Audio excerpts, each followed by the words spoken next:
सुरू शिवसेना गट प्रमुख उद्धव बाळासाहेब ठाकरे।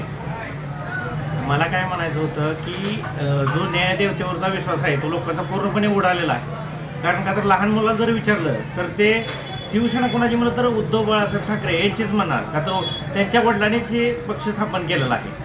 आणि दुसरं राहिलं निकालाचं म्हणजे काय, आता उच्च न्यायालयाने सांगितलं होतं की तो प्रतोद गोगावले हा कॅन्सल करा, तरीसुद्धा त्या अध्यक्ष आहेत विधानसभेचे त्यांनी तो न जुमानता यांनी ह्यांच्या मनाचा प्रतोद गोगावलेला मान्यता दिली व ठाकरे गटाच्या प्रतोदाला अमान्यता केलं आणि मग हा निकाल चुकीचा दिला आहे। त्या माध्यमातून असं सांगायचं आहे आम्हाला की आम्ही कट्टर शिवसैनिक हे उद्धव साहेब यांच्या पाठीमागं खंबीरपणे राहणार आहे आणि येईल त्या इलेक्शनला हे शिवसैनिकच ह्या जी चुकीचं राजकारण करत आहेत किंवा सत्तेचा माज आणत आहेत त्यासाठी आम्ही निष्ठावंत शिवसैनिक खंबीरपणे उद्धव साहेबांच्या पाठीमागं आहे।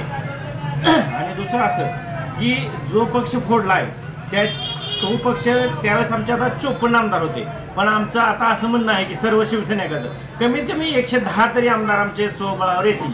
पक्ष आणि चिन्ह दोन्ही आपल्याकडून गेलेलं आहे, तर आपल्याला दुःख होतंय का? 100% दुःख होतंय।